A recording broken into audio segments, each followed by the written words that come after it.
Hello, everybody, and welcome to the inaugural episode of Free the World.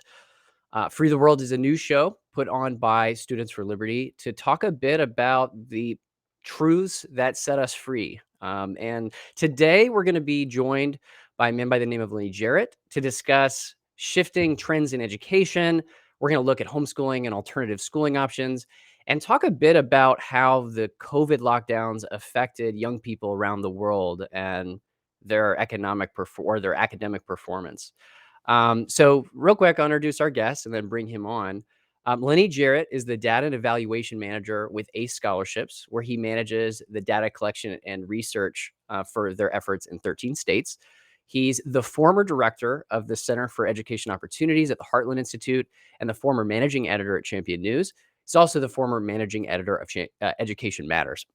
Jarratt has presented analysis of education choice on many TV, radio, and newspaper outlets across the United States, and he's been a presenter on panels discussing education choice for multiple organizations and in state legislative hearings. So with that said, let me bring Lennie on. Good morning, Lennie. Thanks for joining Good us. morning. Glad to be here. Yeah, I appreciate you making time for us to talk a bit about this issue. This is something that is top of mind for a lot of people around the world as we kind of come out of the pandemic. So again, thanks for making time for us this morning.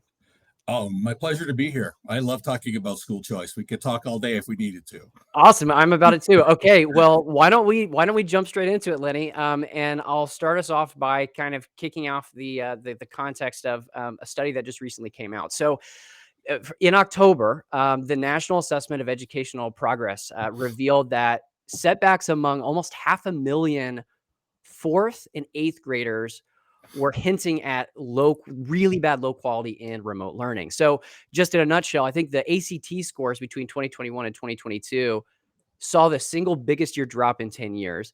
And I think that's the first time in almost 3 decades that ACT scores dropped below 20 out of the 36-point scale. So, to kick us off, Lennie, how predictable do you think this was? I mean, were there other options or alternatives during COVID? And what are your thoughts on this study? Well, this was completely predictable. What COVID did and all the lockdowns did was it just exposed the already existing problems within our public school systems. As you can see, when you're talking about ACT, but NAEP had the same, it was the largest average decline in reading since 1990 and the first ever decline in mathematics as well. So it was across the board, whether it was K-12 or college preparedness, readiness, it was everywhere. And if you look deeper into that data, it really highlighted the richer districts versus the poorer districts. So this affected the lower income students the most. And those are the ones that got hurt the most because they are the ones with less money. And it really did affect them the most. It basically exposed the truth that was already there, that our education system is broken and it's not working properly. Noted. So I think one of the things that I've heard over and over again from experts on this is that people weren't really sure about how remote learning was going to affect our children's educational progress. And I'm curious if you could unpack a little bit more about that. Like, what is this what is so low quality about remote learning, and like how has that been part of this issue? Well, a lot of it really depends on the grades. The lower the grades, the worse remote learning is for the students because they need that in-person learning. Where when you're getting more and more toward high school, some of the kids were completely fine in remote learning. And it was really about the adaptability of the school and how the school went about the remote learning anyway. The teachers that were more involved, the teachers that were reaching out to the students and still working with them as basically a kind of a one-on-one or one-on groups, those students actually, from everything we're looking at, kind of probably did better. We don't have really good studies on that yet because they stopped doing standardized tests during COVID too. Right. So those testing just started back this last spring. So we're just starting to get those results back. And that's why the NAEP results are so important. If people don't know what NAEP is, just think about the nation's report card. It's sometimes people remember that a little bit easier than NAEP. So there's just a lot there. And when you dig into how everything went, the private schools, for the most part, adapted quick then. Okay, so I can't talk this morning, but the private schools adapted much quicker than a lot of the public schools did. I know I've been inside of a public school in Utah where a private school, sorry, private school in Utah, where when I talked to them, they got the state mandate. They were going to have to shut down. This was on a Thursday. So they basically took, well, Wednesday actually. Yeah. Thursday was the teacher's work day already, or Friday was the teacher's work day. So they shut down, closed Thursday, Friday, revamped everything they did. They were online Monday morning without skipping a beat. So it really depends on the schools and the flexibility and how they were able to do stuff. And a lot of private schools actually had been doing some hybrid things and had been innovating for a long time. So that really helped them and set them up a lot better for success. And I think that's what the real key is. A lot of schools and a lot of states never plan for the future. They're planning only how do we get through this for the moment? And they're not working on the future. And that's kind of part of the problem that we've seen through all of this. Understood. So, looking back, I mean, obviously hindsight's 2020, but, um, in the context of the COVID pandemic and a lot of those decisions that were made to really shift to remote learning and embrace that hybrid model, do you think there were any reasonable other options or alternatives? Like, if you could have a magic wand and kind of rethink the way this would happen, let's say we have another pandemic, what do you think would be best practices here? There's a lot that goes into it. I think a lot depending on the area. I don't want to get into whether there should have been shutdowns or not Sure. shutdowns because I think it that really did depend on the area you were in, the community you were in, how the community felt, how the community was doing, and things like that. I just think there was some things that they could have planned for much better because every year there's always flu outbreaks. You're always running that. You're always running into most places there are snowstorms or some other storm that's also causing shutdowns. We'd already seen this in Katrina when the hurricane basically shut down everything in New Orleans. So it's not like this was a unforeseen. It was kind of unforeseen, but it was something that was in the realm of possibility, but nobody bothered to ever really plan for it. And I think that's the key issue. More schools should have been prepared for this, ready for this, understanding that this was a possibility and ways that you deal with this. And again, this is where the low income students face the most adversity because a lot of them, I think it's about 14, 15% didn't have high speed internet. There's a Mhm. lot of, they were sharing devices between three, four, five kids. And it just made it really, really difficult for those families. And the more this is like always with our school system. The richer the parents they are, they can afford to move their kid to the better schools or to get the best equipment, to get the additional tutoring low income students don't have. And that was kind of the issue through all of this. And that's where I love one thing I love about ACE is we work directly with these lower income families all the time. So we're trying to help them have other options, get into private school if that's what they want to do, or if they stay in public school, that's fine. We still work with them because we believe that it's the parents' job and the choice to be able to pick whatever school best fits their child because they understand how their child learns the best.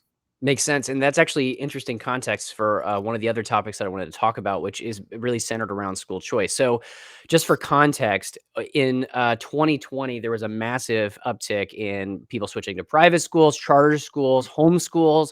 I think that the homeschool rate doubled between Yes. 2016 and 2022, which is pretty significant. So I think it's clear to everyone at this point that parents are looking for options outside of the public education system.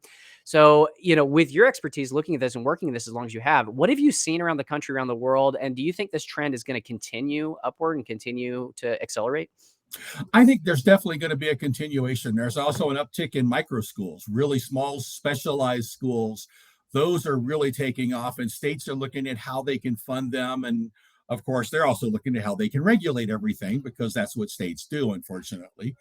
But yeah, I think there's definitely going to continue to be an uptick. There are also studies now where parents are starting to get more comfortable back with their public schools as well.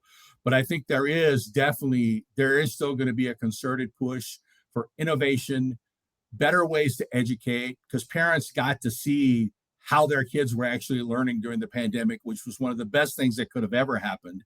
Before, it was all kind of hidden to them. It was kind of behind the curtain. They couldn't see it. Now they can see it. And so they understand it a lot better now than before. So I think there will be a continued push for innovation in education, other alternatives. How can I help my child the best instead of being stuck in a single situation anymore? Yeah, makes sense. And that's the power of school choice as well, to be able to Yep. empower people to be able to make those decisions for themselves. So that's really powerful stuff. So okay, so I kind of want to take it back to a bit to the COVID lockdowns and talk a bit about what happened in the early days of the pandemic and how we reacted to it as it pertains to the education decisions that we made. So I think one of the pieces of context that I think is interesting here is that in the capital city of the Philippines, many children missed school for over 30 months. And I think that most of them went back to school in November of last year. China, as you know, shut down schools in Shanghai for millions of students that same month, and they've been kind of going in and out of this pandemic. It feels like at the beginning of the pandemic, and honestly, off and on over the last couple of years, Western governments have been looking to China and their draconian lockdown measures and the way they've handled education as inspiration for how we should do it. And I'm sure that you have the same reaction I do to that. It's not been effective in a lot of ways, and it's caused our, as we talked about, it's caused our students to lose a lot of academic progress.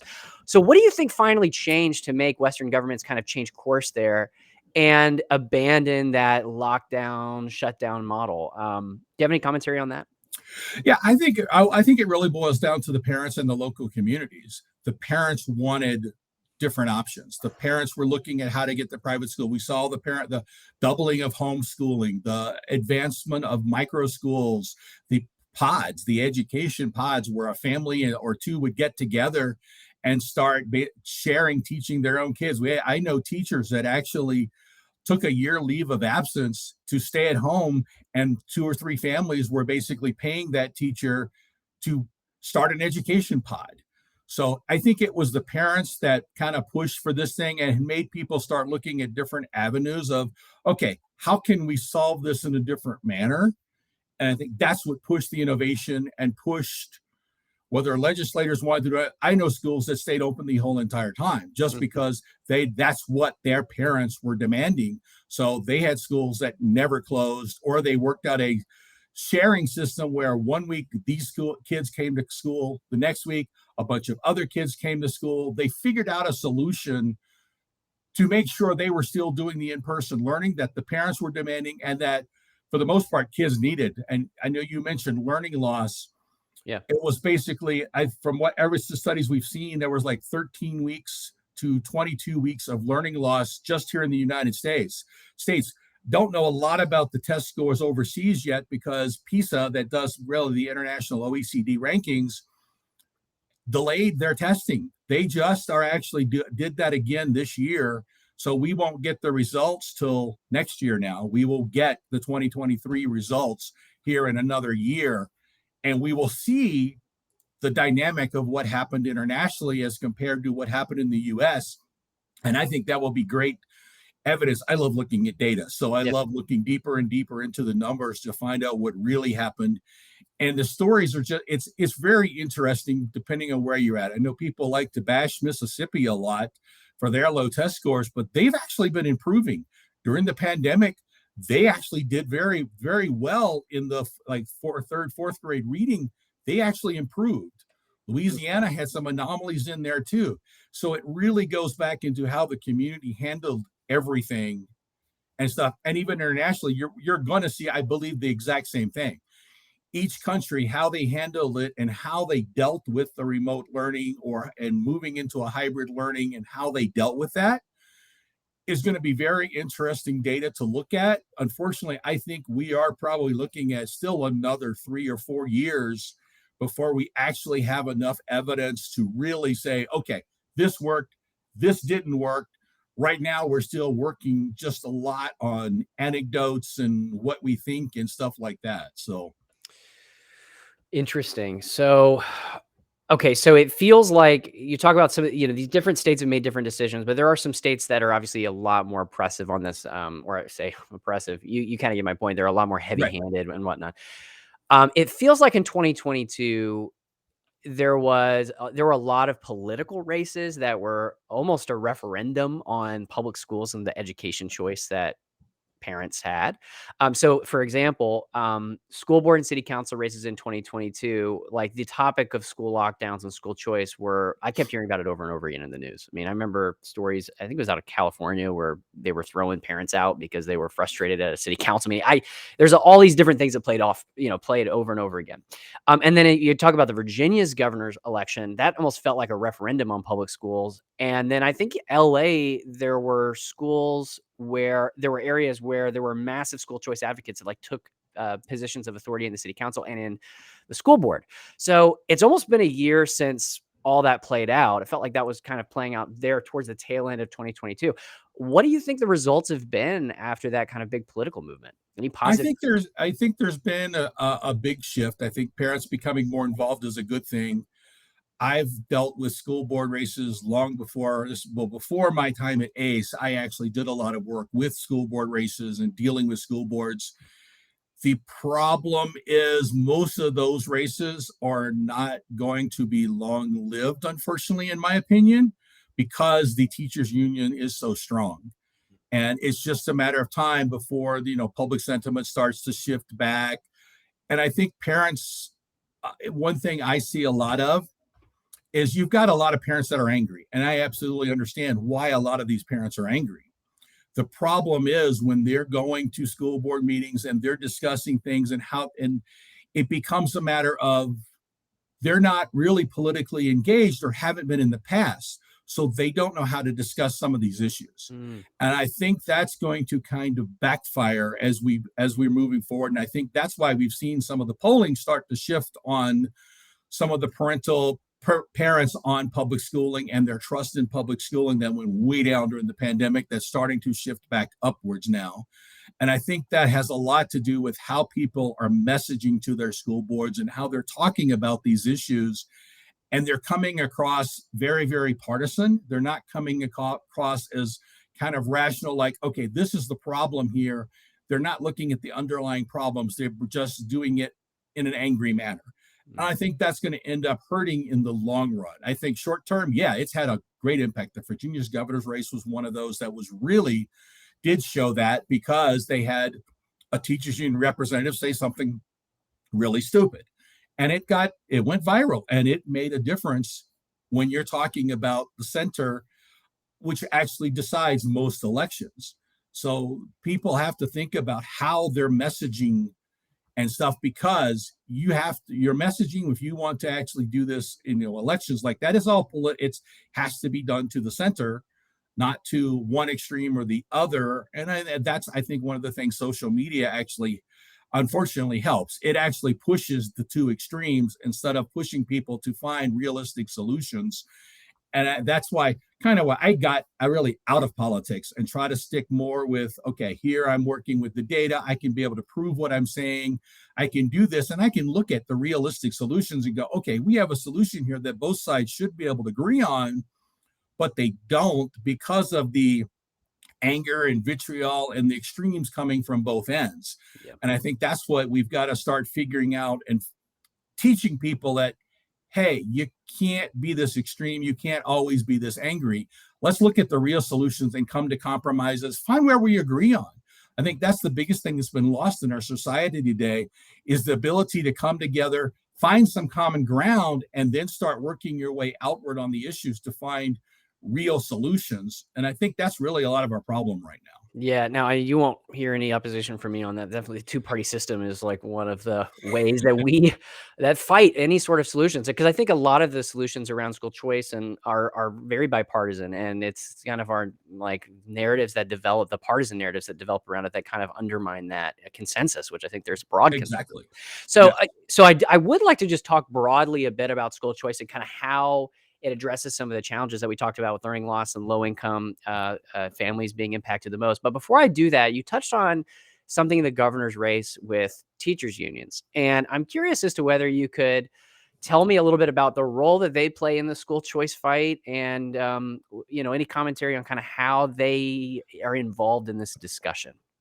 Well, they've been involved. They're involved a lot. Every legislative fight, you will have representatives of the teachers unions that are at the hearings speaking and talking about it. And to them, everything's a voucher. So when you hear the word voucher, no, they don't really care whether you're talking about education savings accounts, tax credits. They don't really care that they're using the wrong definition. They just know vouchers has a negative connotation in the public, so therefore they're going to use whatever word comes out that can help divide people. But they go in there because their job is basically to get more money for the public schools to help their union members. And people need to understand that that's their first priority, where the parents are looking for what is going to help my child. So the priority for parents is their own children.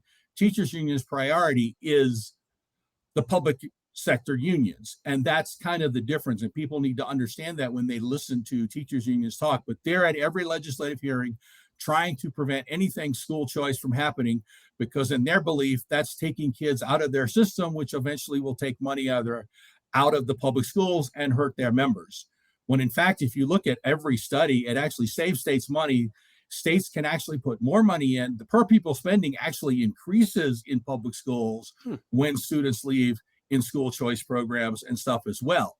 So it's kind of, they want to say what they want to say because the children are not their number one priority. It's their union members. That's their number one priority. Makes sense. Okay, so why don't we take a step back then and talk a little bit about some of the things that have come up through this conversation. So specifically the issue of low income families. So how do from your experience and seeing what other states and localities have done on this issue, how do you think school choice addresses the issues of inequality in education? What works and what doesn't in that regard?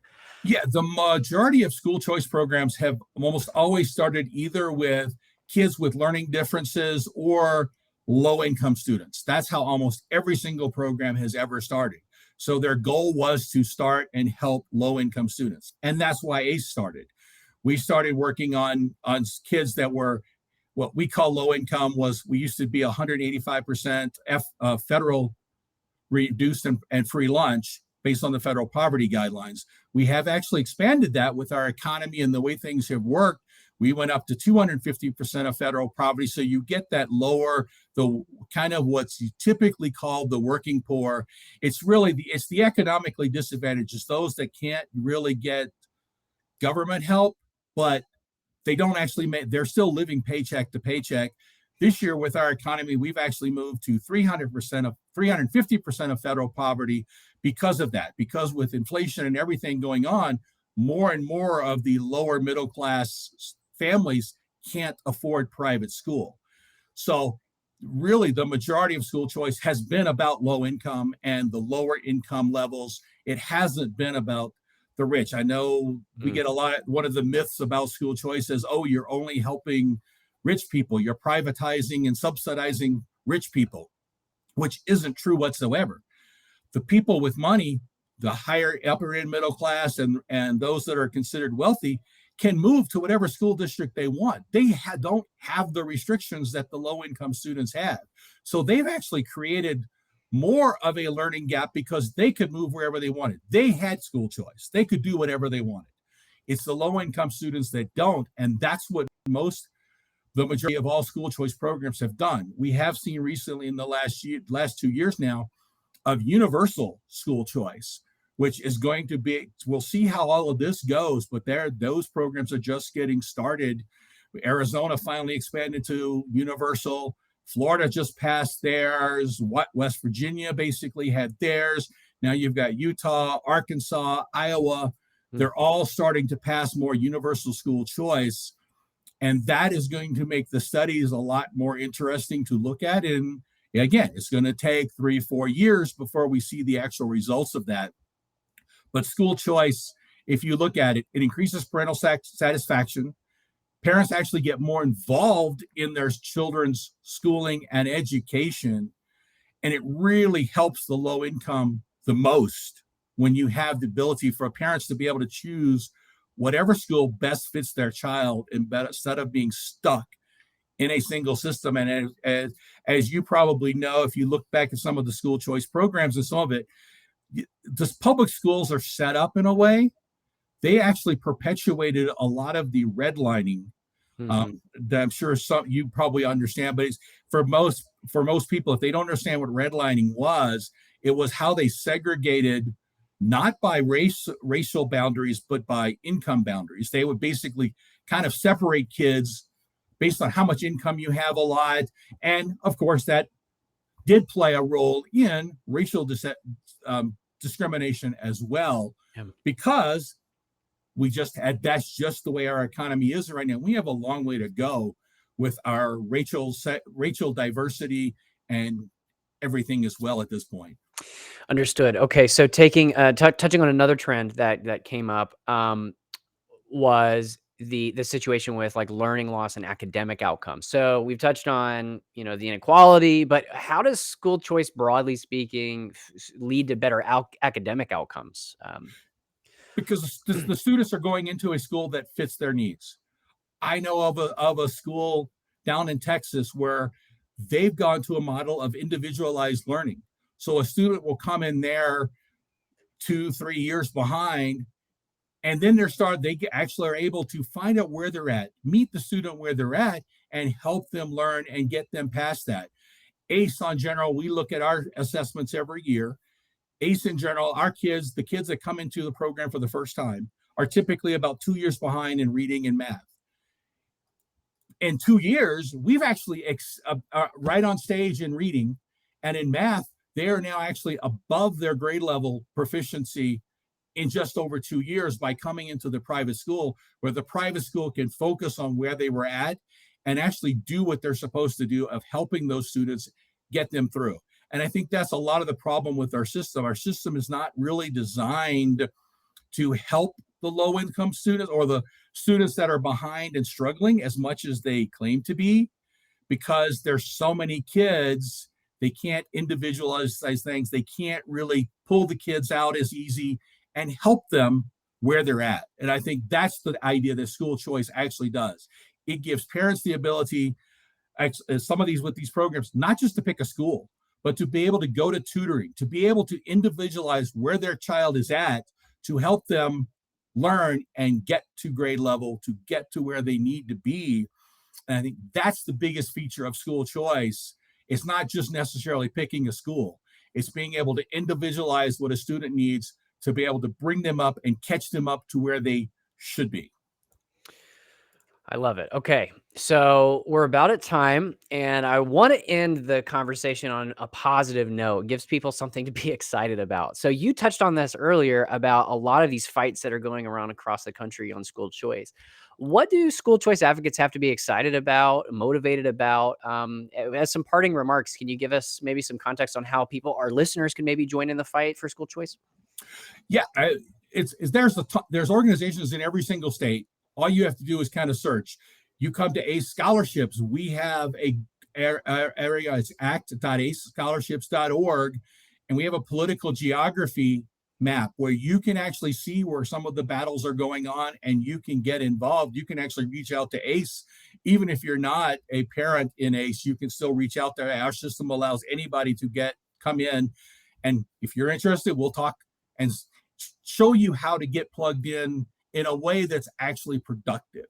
And I think that's the biggest thing people need to find. They need to find the groups in their state. It's easy to search on school choice groups and get involved and plug into those organizations, because when you're trying to do it by yourself, it's not the same effect. You get a multiplying effect when it's a whole group of you trying to go and get something done. And I think that's the biggest takeaway. People need to get involved with a group that is already doing this and very effective at doing this, because that will multiply their impact and how they do this. And we can just see it. School choice the last couple of years has been really exploding, and there's conversations happening about it in the entire country right now. So it doesn't matter what political persuasion a state is, they're still talking about school choice in some way. Noted. Okay, so that was ascholarships.org, is that right? Yes, Okay, acescholarships.org. great. Well, Lennie, I want to say thank you for coming, sharing your expertise, and giving us at least something a little bit, to get excited about and motivated around. It does seem like the movement around school choice is stronger now than it has been in the last several years. So hopefully that trend continues. But again, thank you for making time. It was a pleasure talking to you. Oh, no problem. Great talking to you. And I will say, I know the movement is definitely stronger than it's been in a long time, but it's also very fragile still, Noted. because People still will try to divide the school choice movement between the different types of school choice and things like that. And some work better than others, but it's kind of like it is at a fragile point, and that's why I recommend people getting involved with a group instead of trying to do it by themselves, because you will get burned out if you try to do it by yourself. Noted, noted. Yeah, it's good to show up at a city council meeting, but it's a lot better if you've got a group of people behind you. So thanks for all the work you're Yep, doing on that, Lenny. Best of luck. I'm hoping that momentum continues. me too. All right, Thanks again, have a Lenny. great day. You too, brother. For everyone else, this has again been the first episode of a new show Students for Liberty is running called Free the World. And if you want to get episodes delivered to your inbox, you can go to studentsforliberty.org/free the world. You could follow us on Twitter at SF Liberty, Facebook at Students for Liberty, and Instagram at SF Liberty. We will see you guys again next month, but I appreciate it. Have a fantastic day.